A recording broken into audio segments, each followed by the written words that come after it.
మళ్ళీ ఇంటిగ్రేటెడ్ అప్రోచ్‌లో మనం చూద్దాం. అసలు ఏ విధంగా ట్రెండ్ అనేది చేంజ్ అయింది 2017, 2018లోని తెలుస్తుంది. సో ఫస్ట్ ఆఫ్ ఆల్ ఇక్కడ బీసీ వెల్ఫేర్ ఎగ్జామ్ చూడండి. క్లైమేట్ చేంజ్ సంబంధించిన క్వెషన్స్ అయితే అడగడం స్టార్ట్ చేశారు ఏపీఎస్సీ. సో ఇక్కడ ఏమి ఇచ్చారు question, which of the following can reduce global warming. Okay, అలాగే అంటే జస్ట్ కామన్ సెన్స్‌లో ఒక క్వెషన్ అయితే డిజైన్ చేసి ఇచ్చారు ఏపీఎస్సీ. అండ్ గ్రూప్ 3 మెయిన్స్‌లో కూడా ఒక క్వెషన్ అయితే రావడం జరిగింది క్లైమేట్ చేంజ్ నుంచి. Which of the following is an effective positive measure of climate change. So ఇది కూడా అంతే, జనరల్ థింకింగ్‌తోనే మీరు సాల్వ్ చేసే క్వెషన్ అనమాట. సో నెక్స్ట్ ఇక్కడ జమ్మూ కాశ్మీర్ పబ్లిక్ సర్వీస్ కమిషన్‌లో కూడా క్లైమేట్ చేంజ్ సంబంధించిన క్వెషన్ అయితే రావడం జరిగింది. Which of the following is dash global warming అని ఇచ్చారనమాట. సో ఇది కూడా అంతే, జస్ట్ కామన్ సెన్స్‌తో ఆలోచించి సాల్వ్ చేసే క్వెషనే. అండ్ ఇక్కడ చూడండి, హిమాచల్ ప్రదేశ్ అడ్మినిస్ట్రేటివ్ సర్వీస్ ఎగ్జామ్‌లో కూడా క్లైమేట్ చేంజ్ సంబంధించిన క్వెషన్ అయితే రావడం జరిగింది. Global warming has resulted. And ఇది కూడా కొంచెం లాజిక్‌తో ఆలోచిస్తే సాల్వ్ చేసే క్వెషనే. సో ఎలాగంటే కొంచెం క్లైమేట్ చేంజ్ మీద బేసిక్స్ ఐడియా ఉంటే మీరు ఈ బేసిక్ లెవెల్ క్వెషన్స్ రావడానికి ఎక్కువ అవకాశం ఉన్నాయి కాబట్టి ముందు జరిగిపోయే ఎగ్జామ్స్‌లో. కాబట్టి క్లైమేట్ చేంజ్ మీద కొంతవరకు మీకు బేసిక్స్ తెలిసి ఉంటే మీరు ఈజీగా ఆన్సర్ చేయగలరు. నెక్స్ట్ ఇక్కడ కూడా చూడండి, యూపీపీఎస్సీ 2018లో మీకు already national action plan climate change మీద ఒక డాక్యుమెంట్ స్టడీ మెటీరియల్ మీకు ఇచ్చాను. ఓకే, సో దాంట్లో కూడా మీరు కంప్లీట్‌గా ఈ national action plan climate change గురించి మీరు తెలుసుకోవాలి. అలాగే దీని నుంచి కూడా క్వెషన్స్ అయితే ఎక్కువ రావడానికి అవకాశాలు ఉన్నాయి. ఓకే, సో ఇక్కడ చూస్తే మీకు యూపీపీఎస్సీలో ఏమి ఇచ్చారు question, when was India's first national action plan on climate change released. So ఇది కూడా మీకు ఇంపార్టెంట్, అప్కమింగ్ ఎగ్జామ్స్లో కూడా ఇలాంటి క్వెషన్ రావడానికి చాలా చాలా ఎక్కువ అవకాశాలు ఉన్నాయి. నెక్స్ట్ అదే ఎగ్జామ్లో what is greenhouse effect అని అడిగారు. ఇది కూడా బేసిక్ లెవెల్ క్వెషన్ మాత్రమే. నెక్స్ట్ ఇక్కడ చూడండి, as a result of global warming the frequency and severity of which of the following are increasing due to global warming.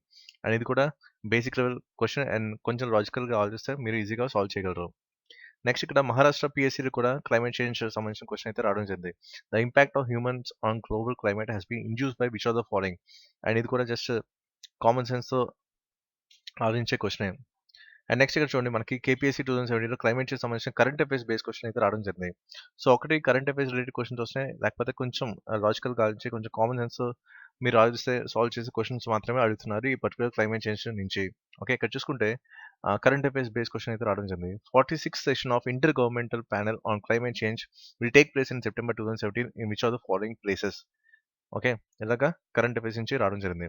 And ఇక్కడ UPSC civil service examination 2014 ప్రిలిమ్స్లో కూడా మీకు ఒక క్వశ్చన్ అయితే రావడం జరిగింది with reference to global environment facility which of the following statements is are correct. So ఇలాగా ఒక న్యూస్ పేపర్లో వచ్చే థింగ్ని వీళ్ళు కనెక్ట్ చేసి అడిగారు అనమాట.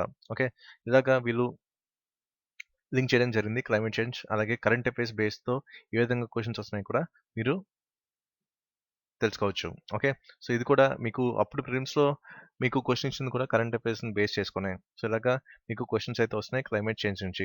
అంటే ఒక రకంగా చూసుకుంటే స్టేట్ పిఎస్సీ నుంచి ఏ విధమైన డిఫికల్టీ లెవెల్లో క్వశ్చన్స్ వస్తున్నాయి, అయితే యూపీఎస్సీ సివిల్ సర్వీస్లో ఏ విధంగా క్వశ్చన్స్ వస్తున్నాయి అనేది కూడా మీకు ఇక్కడ తెలుస్తుంది.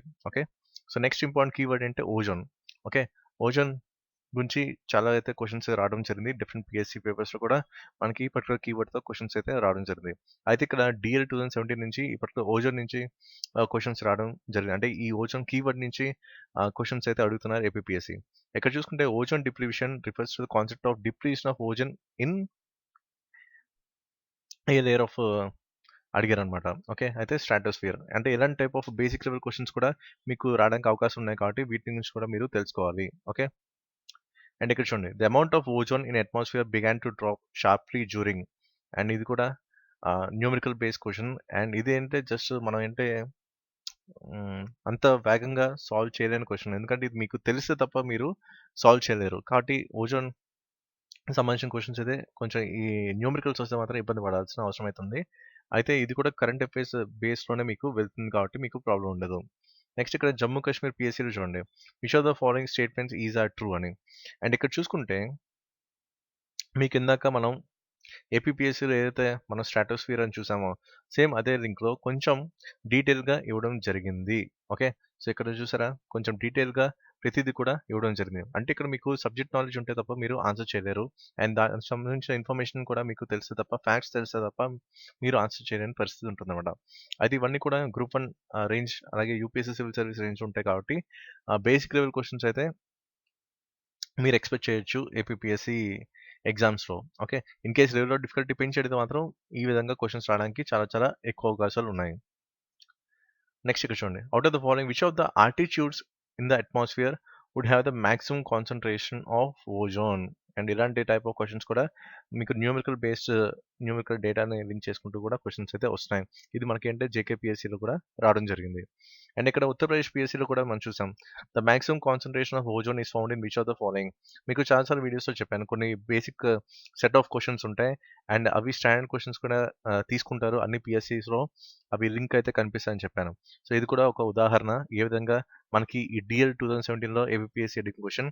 అండ్ ఇది చూసుకుంటే మీకు యూపీపీఎస్సీ మొన్న 2018లో అడిగిన క్వశ్చన్ ఇది. కాబట్టి ఇలాంటి టైప్ ఆఫ్ క్వశ్చన్స్ ఏవైతే మీకు స్టాండర్డ్ క్వశ్చన్స్ ఉన్నాయో అవి రిపీట్ అవ్వడానికి ఛాన్సెస్ ఎక్కువ ఉన్నాయి. కాబట్టి ఇలాంటివి కూడా మీకు హెల్ప్ అవుతాయి ఎగ్జామినేషన్ పాయింట్ ఆఫ్ వ్యూలో. సో ఇది ఓజోన్ సంబంధించిన. నెక్స్ట్ ఏంటంటే ఇంపార్టెంట్ ఆర్గనైజేషన్స్. ఇది లేటెస్ట్గా స్టార్ట్ అయింది. ఇంతకుముందు మనం యూపీఎస్సీ సివిల్ సర్వీస్లో ఇలాంటి టైప్ ఆఫ్ క్వశ్చన్స్ అయితే రావడం చూసాం. అయితే ఇప్పుడు డిఎల్ 2017లోనే ఈ పర్టికులర్ కీవర్డ్ నుంచి కూడా క్వశ్చన్స్ అయితే రావడం జరిగింది. సో ఇక్కడ చూస్తుంటే ఇది current affairs base question. Okay, so which is the latest method propose by WWF India to counter poaching of wild animals like rhinos in India. ఇది purely current affairs base question. అయితే కొన్నిసార్లు మీకు ఈ particular organisation నుంచి కూడా ఆడడానికి అవకాశాలు ఉన్నాయి. కాబట్టి దీని తర్వాత స్టాటిక్ గురించి కూడా, స్టాటిక్ అంటే స్టాండర్డ్ థింగ్స్, కీ పాయింట్స్ అన్ని కూడా మీరు తెలుసుకోవాలి. సో ఈసారి ఈ టైప్ ఆఫ్ అప్రోచ్లో కూడా క్వశ్చన్స్ రావడానికి అవకాశాలు ఎక్కువ ఉన్నాయి. కాబట్టి ఆర్గనైజేషన్స్ కూడా కొంచెం డీటెయిల్గా తెలుసుకోవాల్సిన అవసరం అయితే ఉంది. నెక్స్ట్ ఏంటంటే ఇది సివిల్ సర్వీస్ ఎగ్జామినేషన్ 2015 ప్రిలిమ్స్ అడిగిన question. With reference to an organization known as bird life international which are the following statements is are correct. So ఇందాక మేము చెప్పినట్టు స్టాటిక్లో కూడా అడుగుతున్నారని చెప్పాం కదా. సో ఇది సివిల్ సర్వీస్లో ఆల్రెడీ ఉంది. అండ్ ఇది కూడా ఈ ట్రెండ్ అనేది కూడా రావడానికి చాలా ఎక్కువ అవకాశం ఉన్నాయి ఏపీఎస్సీ ఎగ్జామ్స్లో. నెక్స్ట్ ఇక్కడ కూడా అంతే. 2014 ప్రిలిమ్స్లో ఈ క్వశ్చన్ ఇచ్చారు. With reference to conservation organization called wetlands international which are the following statements is correct.